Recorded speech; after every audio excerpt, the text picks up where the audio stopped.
Hey guys, this week on the AwesomeCast, we have a girl on the show again. We also talk about what's changing in search. We talk about Google Glass, just a little bit about PlayStation 4, and so much more of the tech geek and whatever is just tickling our fancy on the internet. It's the AwesomeCast coming up. I'm getting awesome, you're getting awesome, we're getting awesome, yeah, that's what I said now. I'm getting awesome, you're getting awesome, we're getting awesome, yeah, that's what I said. Hey guys, welcome to the show where the geekery doesn't stop. It's the AwesomeCast coming at you live from Pittsburgh, PA. I'm Mike Sorg, your host behind the board as usual. Joining me over on the couch of purpleness that you may or may not see. It's up to debate on how it's being colored on that camera over there, but we understand we have colorblind people in the chat room, so it doesn't matter anyway. That previous discussion is forever lost. It's whatever. No, it's there. It just doesn't sound good. Right. Yes. Which means it'll never be released. Nope. Thank God. How are you, sir? Good? I'm are okay. You good? I'm okay. Okay. All right. I'm fine. Just be awesome. I'm working on it. Right. Chachi. Yeah. Beyonce. What? Oh, you don't know that one. No. Never mind. Okay. I'll fill you in at the break. But joining us from, also we determined she's a river and a tunnel away from us, over on the other side of the I city. thought you were talking about Beyonce's. No, Beyonce is not a river. She is not that close to us because of that restraining order. But with us, the restraining order has been lifted. She's back on the show. Cynthia Closkey, how you doing? Hello, I'm fine. Delighted to be here. Excellent. How you doing? Now you are in Pittsburgh. You're not coming at it to us from Butler anymore. I can't remember if you were in the new digs last time you joined us. I think I was. I think so. I think we had the fancy loft brick background then too. So here in the strip, in the glorious Strip District of Pittsburgh, short skip and a jump from awesome cocktails and amazing produce and very expensive organic food. Excellent. She's here to, of course, with BigBigDesign.com and everything. So you're going to give us the professional eye on things. If that's what you need. I think we could use a little bit of it. Of course, this is the AwesomeCast. You can find more episodes and information over at AwesomeCast.com. You can drop us a line on contact@AwesomeCast.com. Tweet us at AwesomeCast. We're on Facebook and we're on Google Plus as well, so you guys can continue the conversation with a lot of stories. We end up tweeting these during the week, or let us know what's going on, something you want us to talk about in the No, we're not singing that in the chat room, guys.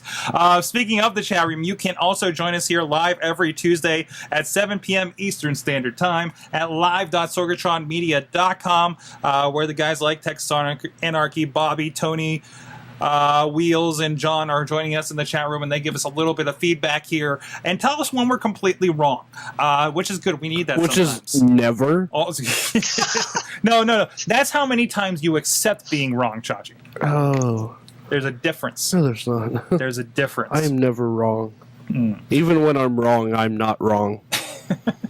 And we start the way we have been in the last few episodes, at least, with the awesome thing of the week. Since January. We've been doing this. It's been going pretty well. Have you been enjoying this experiment? That's not bad. When I remember. You remember? Yeah. It's usually you get down here and start looking at the notes. Oh, I got to do that thing. Yeah. But I like that. I think I was prepared like twice.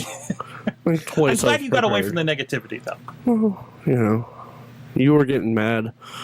A little bit.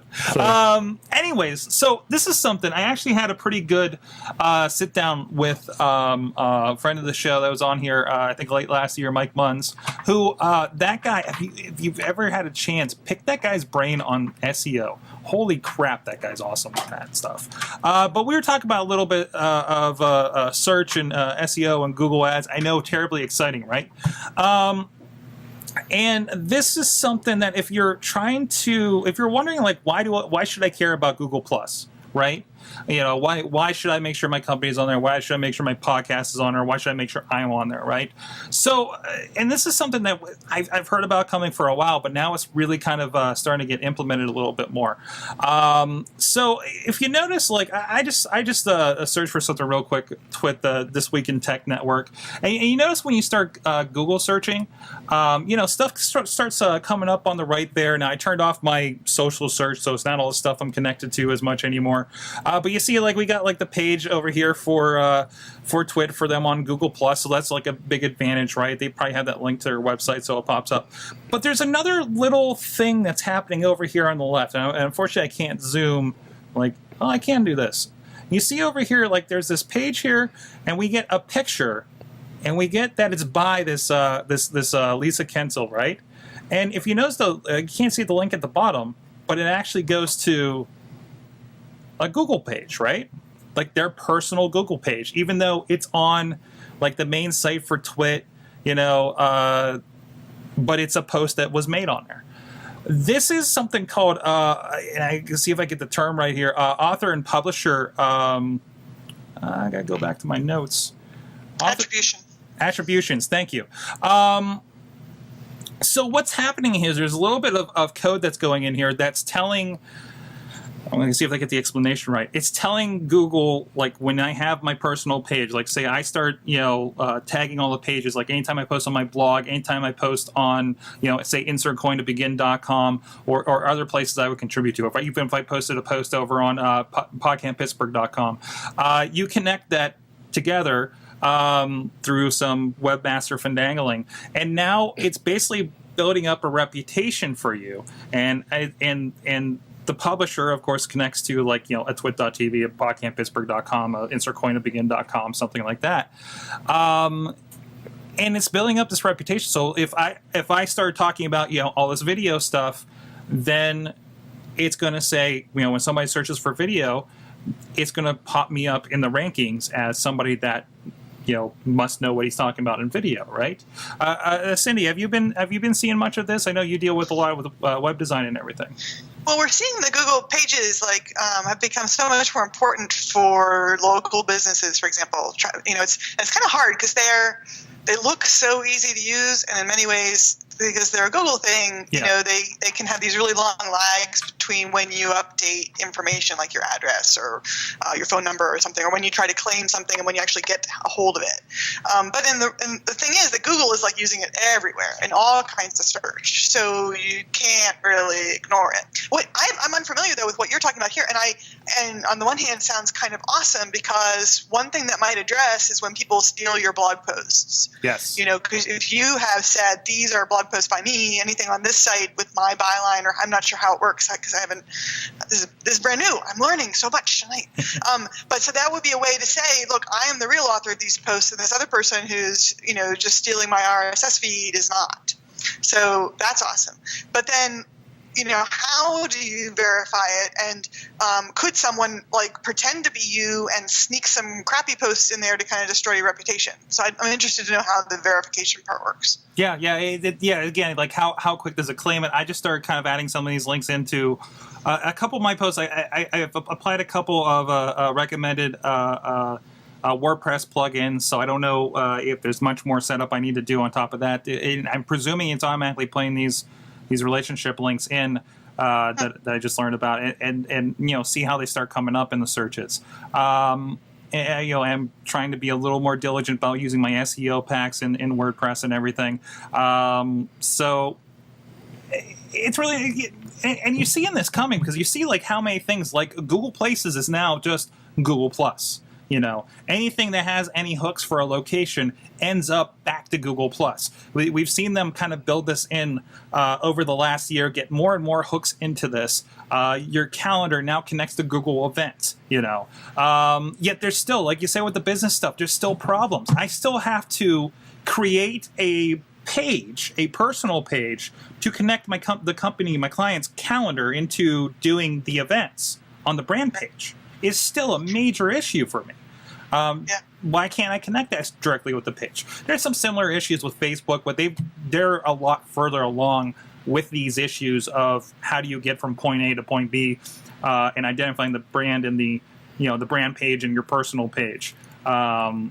So why is this important to just like the regular person that maybe isn't doing this design stuff? That might be watching the show, right? That's just kind of like, hey, I use the internet a lot, right? What's happening now is you have to play ball more with Google in order to get better on Google, basically, right? it makes me wonder whether there isn't going to be, anyone who's at a company that's not Google, whether it's as big as Facebook or someone who's a startup and wants to do something, wants to be the next rival on a social network or a Maps network or something. So more and more, Google is looking very much like a monopoly of all of these things. It's starting to feel very like, not starting, but it's even more like Microsoft back in the, the 80s or something, when they caught the attention of the feds, and they had all the antitrust legislation and all the cases come through. I mean, what Google's doing now is they're making their stuff like part of all the search, and now how are they going to be able to explain, the parallel is, Microsoft had to like pull Internet Explorer out of all the products that they had put it in. And that's kind of put it all back. But it kept saying, but we'll disable everything if we pull it out. That was their major defense of the case. And so the point is, well, it's not that you have to pull everything out, but now Google's going to have to let everybody else have the same kind of hooks in there if they want to be able to say we're not a monopoly. Mm-hmm. I don't know how much of a legal thing I should dig in there, but you can see, I think, that they're kind of what you're saying. They're forcing everybody to play their ball. Exactly. And it's like I have to have a presence on there versus I have and in my experience, tell me if you're the same way. I have more feedback. I have more luck with communities building on Facebook, on Twitter, depending on what brand I'm working with, better one than the other, right? And now it really feels like, and I know some people are having success with Google Plus, but now I have to maintain this thing over there that may or may not be having actual community go on, again, an actual advantage there, but I need to do it just to be more nimble in Google's world. And as far as the legal side, there's already been cases brought against them in some other countries, mostly in the EU, in Germany, for instance, where they are a little more protective about privacy than we are, and about exactly what you're talking about. In this case, the services that would pop up, are they making Google Maps come up over MapQuest when you search for maps and everything?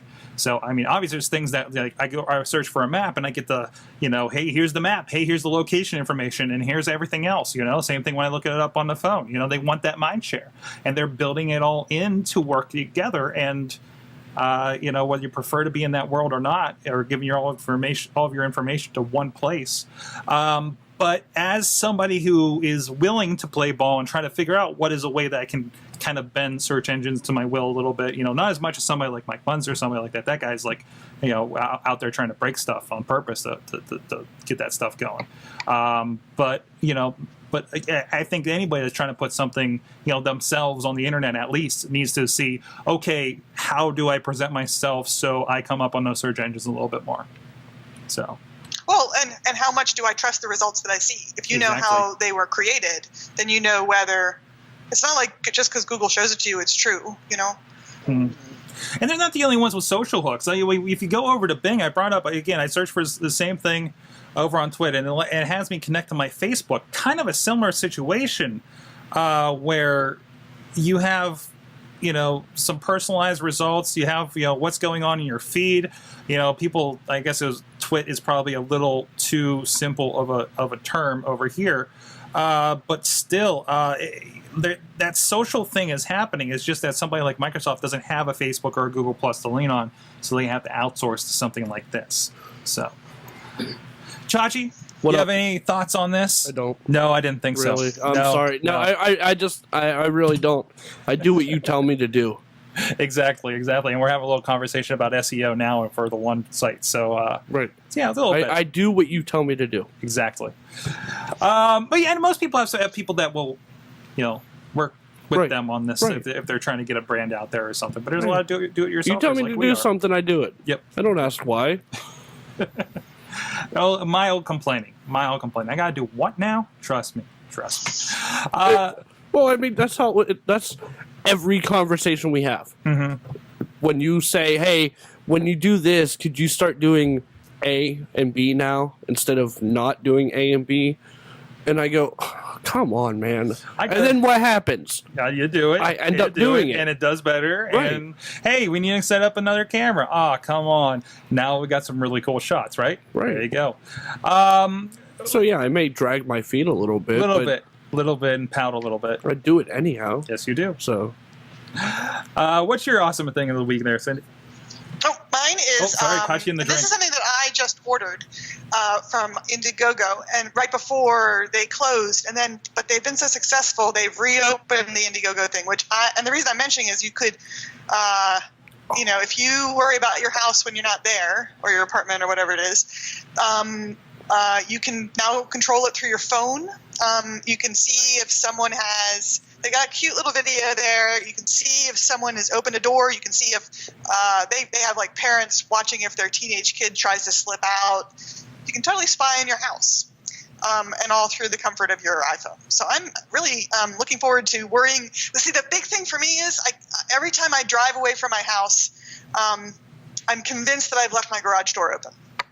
And so one of the places I would want to put a camera is like, so that, and literally it's like it's like an OCD thing. Like I have to drive back past my house to make sure that the door is closed. So now I won't have to do that. I'm so excited. I know I could do it with webcam, but I'll be able to protect the whole house, not just the one thing. It's thrilling. So These are modern times. It's like Star Trek. So what is this process like? How is this system working here? Like okay, so it is like an alarm system. Like I'm seeing like on a video, like there are like sensors I want to put on all my doors and everything. Mm-hmm. And like the reason why the package is so they've got little, and they're very eye looking. I mean, it's like iAlarm in a big smooth white kind of way, and they have cameras, they have motion sensors, they've got sensors for windows being open and for doors being open, and all of it's controlled through a little device, and then that device talks to your phone. So if they show here in the video, if you're at home, you're at work, and a door opens and no one's supposed to be there, you get an alert on your phone. Okay.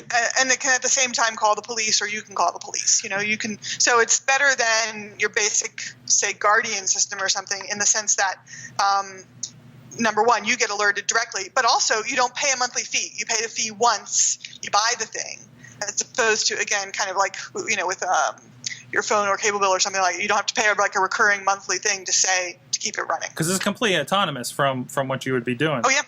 Oh, absolutely. It's just a whole bunch of sensors talking to your phone.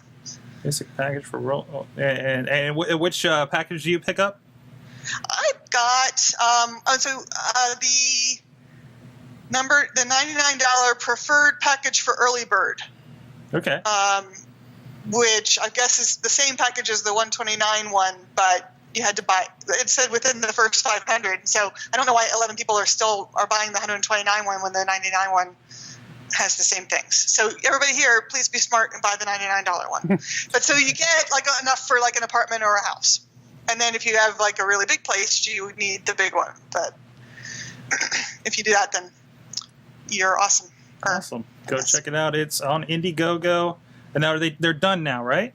They were done, and they were going to they decided to extend the thing just because they exceeded their goal way early.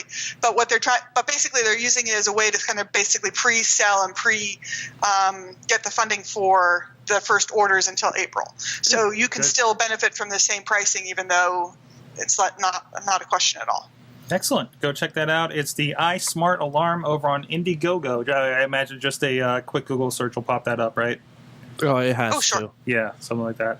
So $140,000. Yeah, it has to be that high in the Google search by definitely by now. People got to be talking about this out there, right? Right. All right, excellent. Chachi, you have something. I just put it in there because I remembered it. It's not really tech related. However, on this show we tend to talk about all things in general. Yeah, right? all things nerdy. That's fine. Now, growing up. Using our imaginations before the time of technology, we often played outside, and we'd often pretend like we were our favorite TV characters at the time, or comic book characters, or superheroes, and we would get into... Who would you act out as? It depends on the time. Okay. And depends on what we were doing. Sometimes it'd be a G.I. Joe or a Ninja Turtle or a robot, but... anyhow, and you would pretend fight your friends who were a completely separate character, and these huge arguments would break out over, oh, well, Donatello can't drop kick Optimus Prime. He would just bounce off because he's a big metal robot. And I didn't have that creative arguments that I recall. Well, now you can because it's an official card game. Oh, okay. It's called the Story Game, or the Story War. And basically what it is, it's an apples-to-apples based game where at least 3 people play, and each turn a different person is the judge who gets to decide who makes the better argument for the character that they draw. So it's an argument instigator card game. Yeah. Okay. Right. Do they have like names of individual things in there? Do you think so? Like, did they have to get the trademarks for all those things, or is it more that you, like, if we, if you had like a Tolkien thing was like your favorite thing instead of a game, would you be able to do that? I don't know. It looks. I know the examples that they gave were things like. They said that D&D experts would apply D&D rules to it, and that from the sounds of it, there's just general nerd things in there that people wouldn't normally bring up in situations. Like the example they used is Ballast, and they said that Harry Potter nerds would use that card differently from other types of nerds. This is deeply intriguing. And they said that my favorite part was in the article. It said that Pokemon experts would spend hours trying to argue why you can't punch a bird. So it sounds like, from the looks of things and everything, it looks like that there's kind of these just general concepts based on the cards, right? And if and like maybe it's like who would win a fight between, and then I put in like Optimus Prime, Donatello. In your example, or I put in a druid or a griffin. I think it would. D&D. I think you would have to go by what's on the card. Okay, and it would probably be like a giant robot, mutant ninja reptile, probably. Okay. Oh yeah, complete energy. Or if you go Battletoad.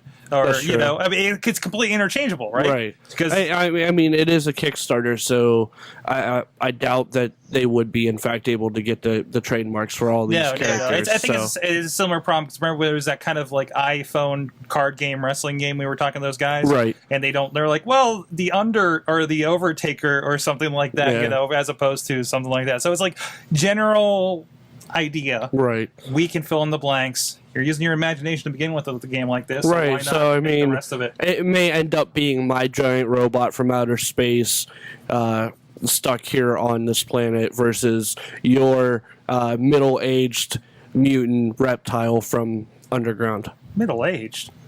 If you scroll down on this, you can get a custom card, so you can like get your face on a card. Nice. You can be turned into a character. That is awesome. They're You've also drawn, Chachi says. Strengths. Messed up logic. Strengths, never wrong or admits to.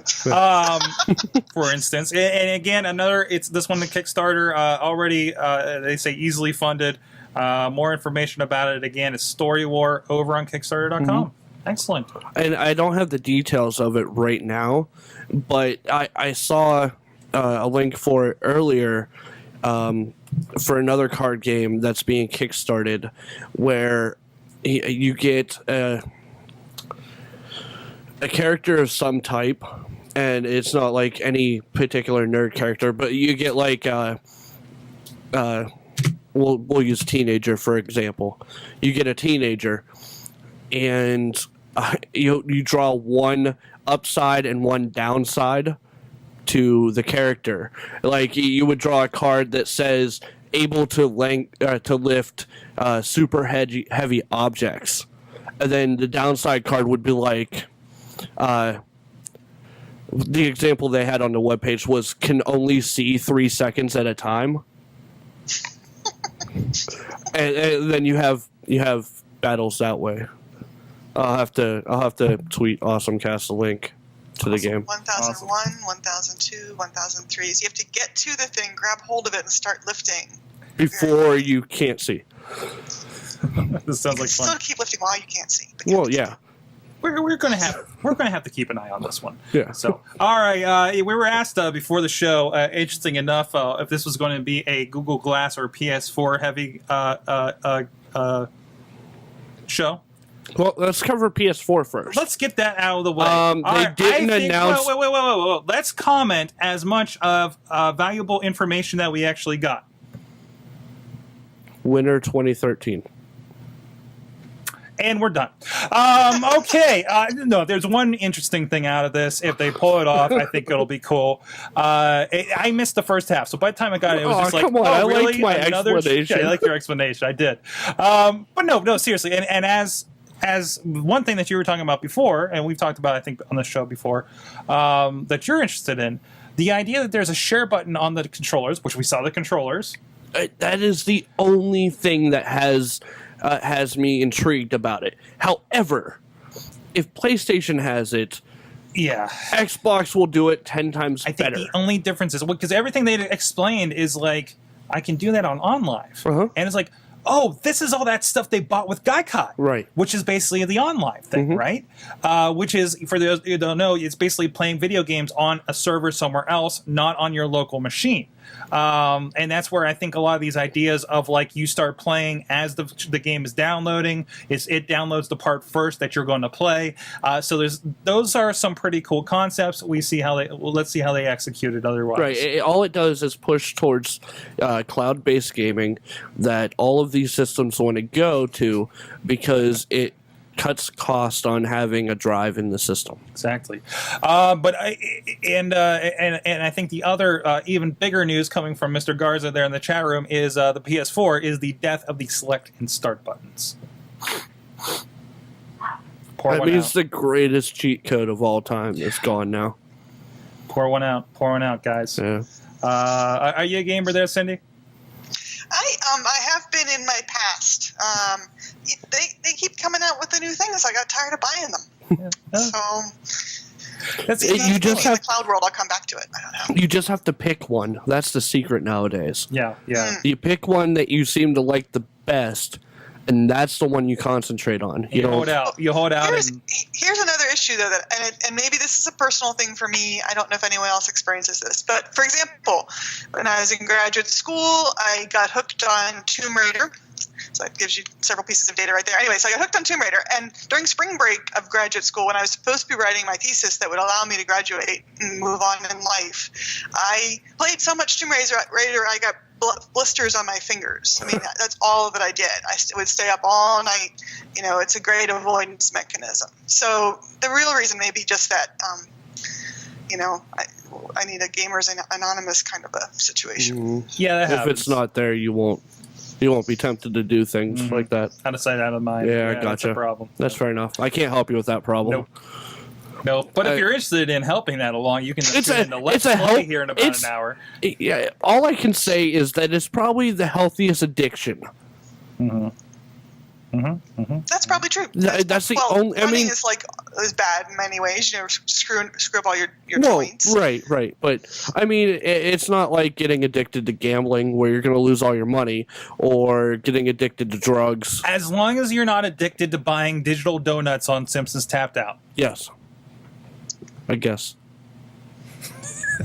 Sure. Or anything else that's like one of those like freemium kind of like Well, the the Facebook only thing- games, because those are that. We're not getting into that. I don't We've had think this they have discussion those before. on Xbox. Not as bad as Shoot Many Facebook. Robots. Shoot Many Robots Yeah. have those guns you could buy. Yeah. And they have to have. They're getting more and more mini games. So the problem is I have to be like, I gotta buy points. The only issue I have is not this Monday, last Monday, and it was Sunday night / Monday. I wasn't feeling very well, so I didn't go to work, and I didn't even get out of bed very much. That proved dangerous because of the digital video rental system on Xbox. I went through like 3 or 4 movies, which it could start to add up, but I mean the points were there, so it's not. Yeah, I didn't spend money like right then and there. I'll get more on this on Let's Play, but I was super annoyed that I had to go pay $50 to get points to pay for the $50 thing I wanted to buy on there. You bought season pass? Yeah, I bought the season pass. Oh. I went for it. I went all in. All right. And I still have $4 sitting there I can't do anything with. You should be able to rent a movie. Hey, yeah. But I have Netflix. I don't feel ever justified to do that. But that's a whole other problem. But the thing we're really excited for this week, that will probably monopolize the rest of the show, Yes. is there's a lot of stuff coming out for Google Glass. Yes. A lot of information. Some of us normals can maybe get one if we can God, impress I hope so. the gods on high in Google land via our tweets and our Google Pluses. I'm sure there's going to be a persuasion towards the Google Pluses, as we learned in our search conversation earlier.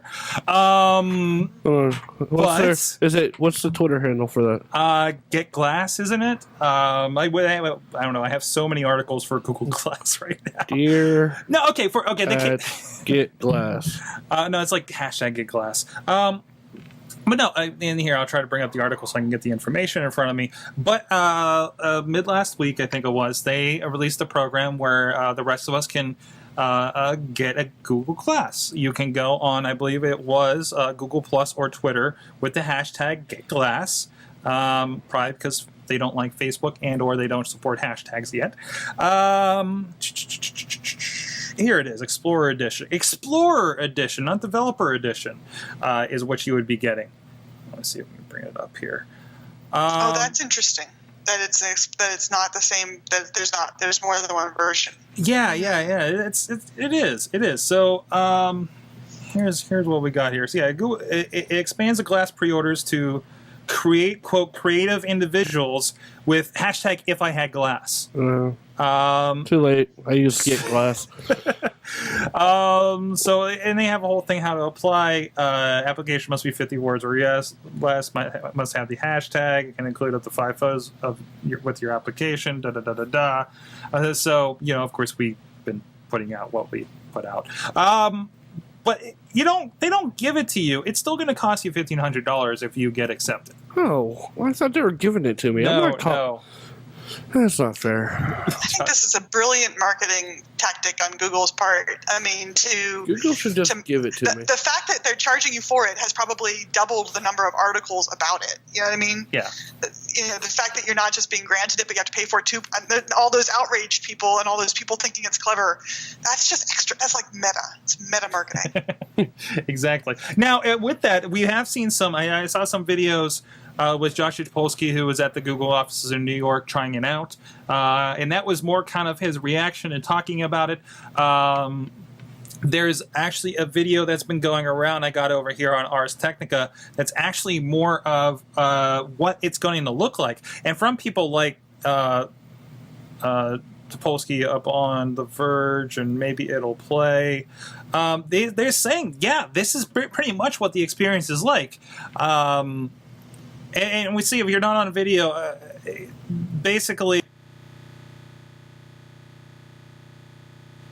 I want to drop this resolution down a little bit. This is one of those videos that just doesn't want to load. And you see a little bit of your information kind of box, and that's where that little, piece of glass is going to be that's over your eye, right? And you see a lot of things like the Times. You see, you hear them talk, say, "Okay, Glass, take a picture. Okay, Glass, take a video." That guy was like, "Okay, Glass, pictures of tigers, so you could work on his sculpture." Or playback, or you're in a Google Hangout. Like it was 2 guys skydiving, and they're with a Google Hangout with each other. That kind of concept they had from the Google I/O that they demonstrated earlier last year, or mid last year. Yeah, there's actually the skydive one too that we've paused on, and you see that's actually a Google Hangout from the other guy's perspective. I mean, these are all concepts. I'm sure these aren't like completely in practice kind of ideas. It's probably all worked in, but they said, this is what they're aiming for, is this kind of situation here. The big questions I still have that I haven't seen answered yet is how exactly is this connected? Do I have this headset with its own data connection? How long is the thing going to last? Because let's look at it, it's not really that big, or does it just sync with, is this only going to work if I'm synced with like an Android phone or something? But Can I show you something else? I just realized this. This would be so awesome if you had that, plus, I'm putting a link up here, if you had that plus that Sixth Sense thing that the guy that this Where is this guy? This is something I'd seen on a TED Techs, whatever, those TEDx, you know them. Yeah. So this is one of these things where you have a thing, you wear something in front of you, and they have all the information. You can build it yourself right now. You don't need to wait for someone to let you pay $1,500 to do it. Is this and it projects out an interface, and then you can like touch with your hand the interface. You know the thing I'm talking about, right? Kind of like the Tony Stark kind of situation, right? Like kind of, yeah. So like anywhere you can stand in front of a white wall and like tap it or whatever it is, and then it puts the screen and projects it on the wall, so you can like have a discussion with people. See, there he is doing it. Or you can hold up your hand and tell it to be a calculator, and then you can tap your hand and it sees where your fingers are. It's amazing. Okay. So combine that. Oh with this, yeah, I watched that one. With the glass, you'd be awesome. So it's like kind of a Google Glass meets like a augmented reality. Like the one picture I'm showing here. Let's see this one. It looks like here's the ticket, but it looks like the delayed 20 minutes actually pops up on the ticket, right? Here, I'll pop it up for you guys. So it kind of conforms to stuff. Kind of like remember there was an app we talked about probably about a year or so ago where it would actually take I could take a live video, just turn on the camera, look at a sign. I'm moving the camera around, but as it actually reads the text on the sign and right in front of me changes it to whatever language, like changes English to Spanish or backwards, Right. That kind of brilliant. So that kind of idea applied to I just look at something and it does this. Right. The thing about this thing, the Sixth Sense thing, is that you're interacting not just with the stuff that the computer is feeding you, but the people around you can too. So like you can show someone here, this is the thing I just saw in my glasses. You know what I mean? Mm-hmm. Mm-hmm. Yeah, because the thing he's wearing around his neck is a camera projector. That's right. So he can broadcast it wherever he is, as it showed on the wall. I watched that one. That was a brilliant one. Awesome. That was when I got stuck on my TED.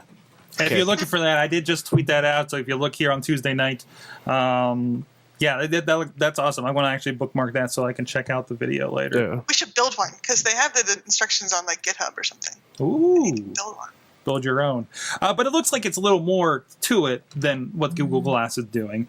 So, but I think that's like a step down the road, right? Well, it is a little more than what Google Glass is doing because it does more than what Google Glass is doing. But I mean, it's going to require a little bit more hardware. So, but you never know. That's something you could see, like to do more, them require more. They're getting the stuff down there that maybe they can have that something like that kind of like threaded into your clothes. We already have like some electronics, adaptable clothes and everything like that.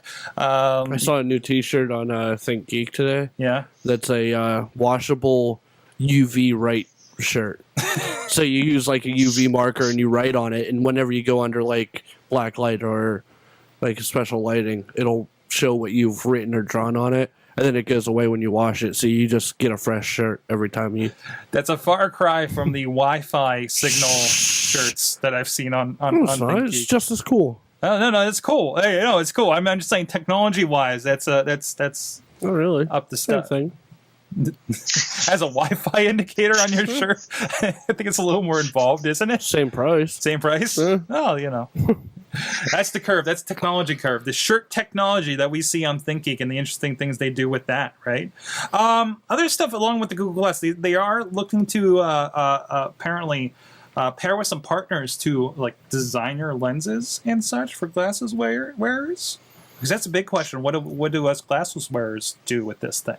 Is this going on? Yeah, the more you can hide it, the better it's going to be. Unless you want to show it off. Unless you want to show that you. Unless you want to wear it on the subway, like we've seen Sergey Brin, or he was actually at the Oscars, wasn't he? Wearing that thing? Probably. Was he wearing it at the Oscars? Yeah, I understand he was. Yeah, if he was at the Oscars, he was wearing it at the Oscars. I'm pretty sure. Like there was some speculation it might be implanted in his face at this point. So because they don't see him without it at this point. Wouldn't you wear it anywhere you could? Look at this cool thing that my company came up with.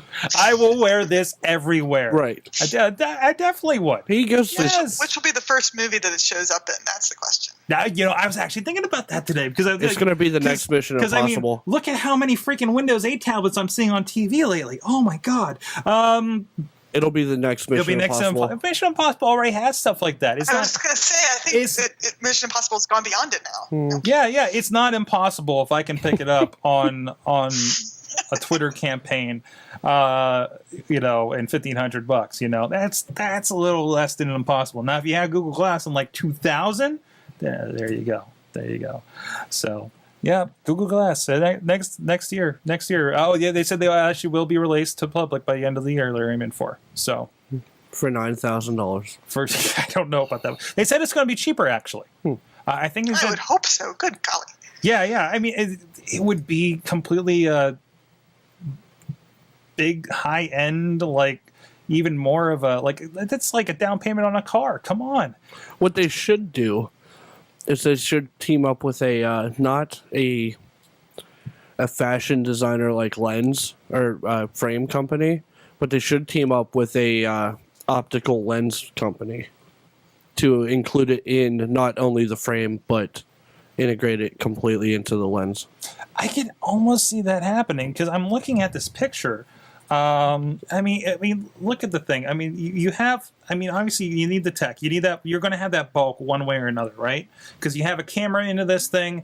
You have that. That's all the tech in there, battery or whatever, and also what that kind of battery is going to be in this thing. If this thing's wirelessly or LTE or something, you just make it a clip on. You just make it a clip on. Yep. I think that makes sense.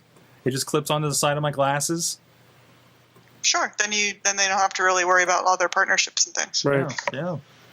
So you lower how far the glass on the monitor or the monitor glass is. Mm-hmm. That way it fits, even my thin, like small frame glasses. Just some mechanism to have it project right on my crappy lens over here, right? Google, call me. Cool. We have all the ideas. I have all the answers. I am never Give wrong. us all your glass. I am never wrong. Someone else is never wrong. Yahoo. So they have redesign. This is part of the whole. What's her name? Megan Meyer, right? Who took over? Michelle Meyer. Yeah. I'm sorry.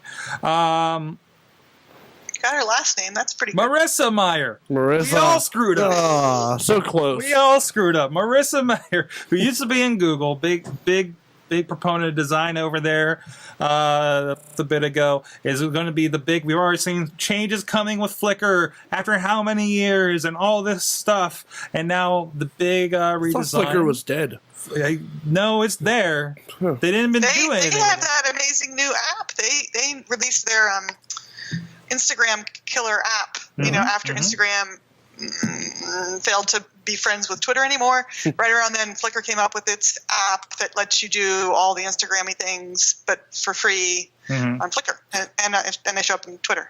Now you were resurrecting your Yahoo profile to see about this redesign, right? I am. It used to be, and look, they do have. These must be skins. These are skins. Yeah, I wanted to Yahoo was after AOL there was Yahoo, and so I used to be like my main account, my Yahoo email account. I haven't used it in ages, but when I went to look at it just to see this new interface, there it is. I sent you a screenshot of it. Yep. I'm sorry I can't show everybody. And just as before, they continue to focus on things that I don't really care about, which is why I never really used it as a browser. Just use it for the email. And you can see I've got over 99 email messages waiting for me. Oh, wow. Hope those people weren't waiting for very long. Yeah. But so it's very purple, the new look. The layout is great, but I haven't figured out how you get to turn off the purple. It's way too purple. That's an old school color for them, isn't it? Like that was. Well, that's their logo shade, I think. Yeah. But you used to be able to skin their page, and I think that they have decided. Either I just haven't figured out how to do it, which is very possible, or they've decided you're not really allowed to not be purple now. And you do have to log in order to see this. If you just go to yahoo.com, I wasn't even seeing much of anything when I was trying to log in. And the problem I usually have is, I go to my old account and it won't actually kind of log me in. And everybody else will see something like this where it's I don't think it's changed too much.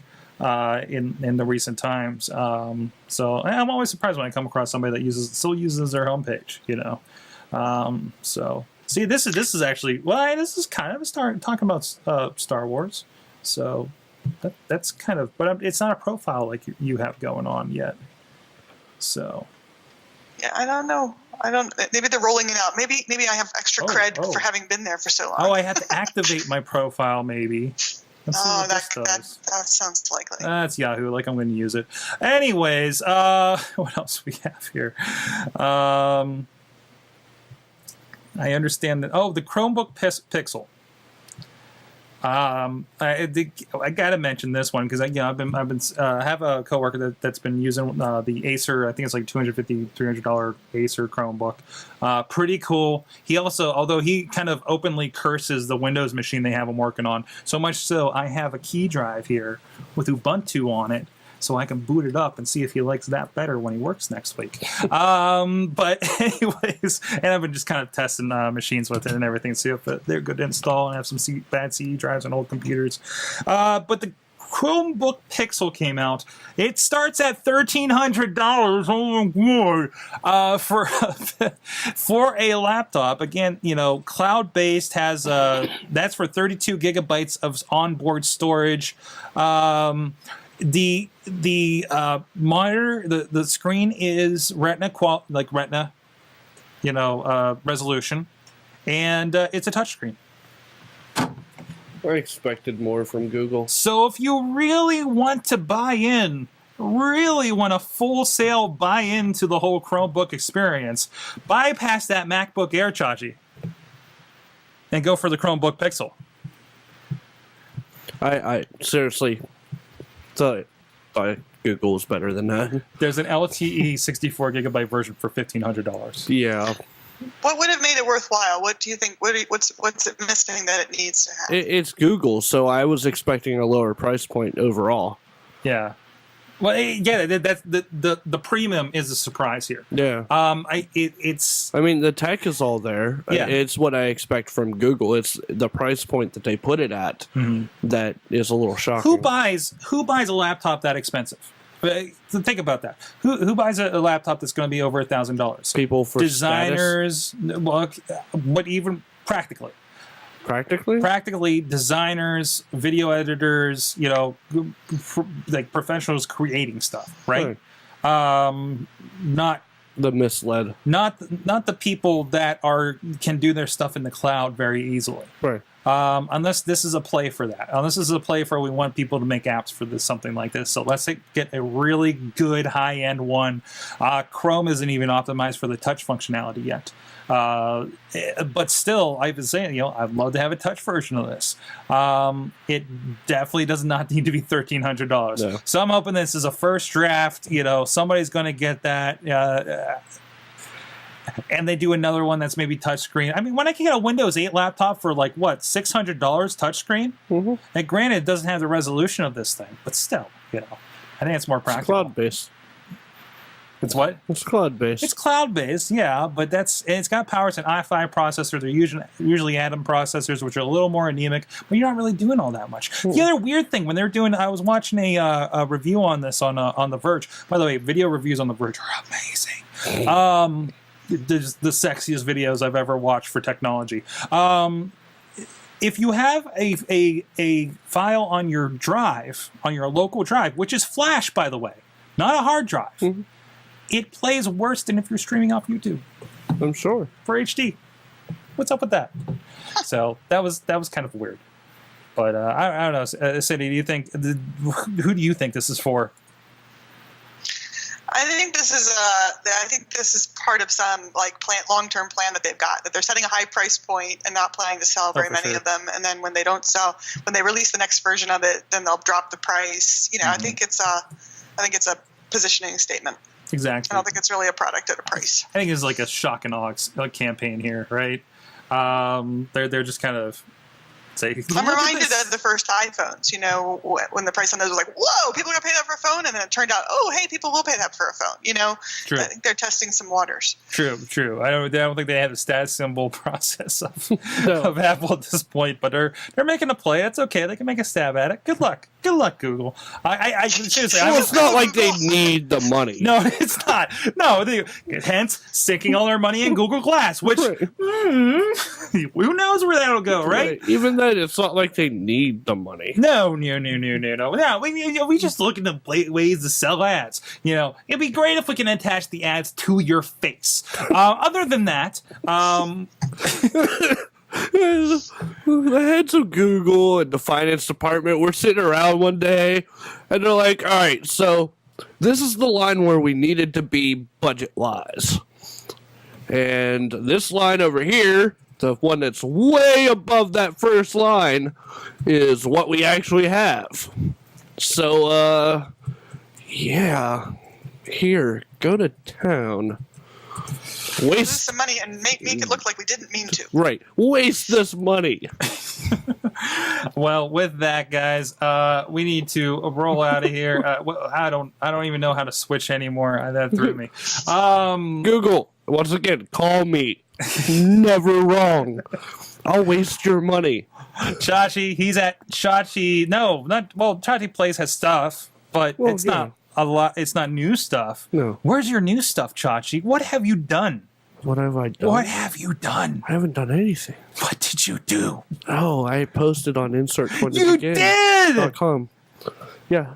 You did. InsertCoinToBegin.com. I only have so much attention that can only be focused so many ways. Yes. So between work and video games, I have that third slice where you write about video games. where I can use to do things. I mean, in your free time. Yeah, so my free time. So there it is. It's a.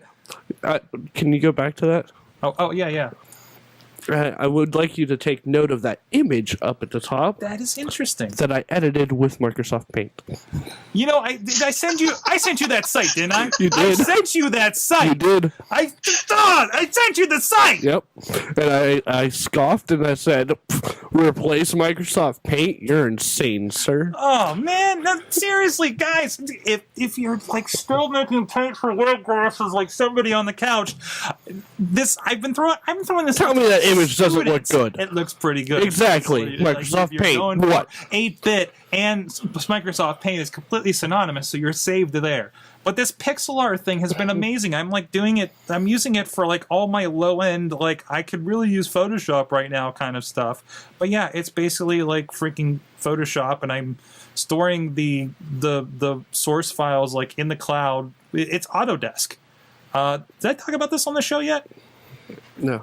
It's pretty nifty. It's amazing. That would have been your awesome thing of the week. Yeah, maybe I'll just hold it over. But yeah, it's basically Photoshop. Boom, there you go. I mean, it's a little limited, like, but it still feels like Photoshop as opposed to like something like GIMP, where I'm like, you know, or I can do it in Microsoft Paint. You know, I'm on a Mac, right? So, listen, just because you made a terrible life decision, it was a great life decision, and rid yourself of the greatness that is Microsoft Paint. I wouldn't be doing this. How many Macs are in front of me? Too many. Okay. With that, thanks, Chachi. He's at InsertCoinToBegin.com. Cynthia Closkey is at. I'm at BigBigDesign.com and MyBrilliantMistakes.com. Excellent. Thank you again for joining us again on the AwesomeCast. You are welcome again. Yes. You can find out more about the AwesomeCast over at AwesomeCast.com, a part of that fine Sorgatron Media Content Network. Conglomeration. Can you use that word? Empirical internet takeovers. Anyways. Did you see my message to you today that said you actually work for me? No, I did not see that. You said you love it when your agents are always on the move. And I said, sir, you actually work for me. And you can find out. And you can contact us at contact@awesomecast.com. I You can distracted tweet you. us at AwesomeCast. You can talk with us on. Do you have a Google Plus page? You do, don't you? Have a Google Plus page. Please, somebody. Actually, people do comment every once in a while on some of the stories that we put up there. Much of the stories we talk about, I tweet, are things that I find during the week. I tweet out through all the accounts to see if you guys do have anything to talk about. On that, I apologize. I did not know anything about the Life of Pi protest for visual effects that Juggalo John sent us here at the beginning of the show. Unfortunately, just something that was not on my radar. If you want to go check that out, Google that. I think I retweeted it, or I will here shortly. Yes, I will here shortly. All that stuff. Thank you. And join us here live in the chat room at live.sorgatronmedia.com, 7 p.m. Eastern Time every Tuesday night, so you can be part and influence on the show. Thank you all. Our awesome chat room has been hopping all night. You've been our awesome audience. Have an awesome week.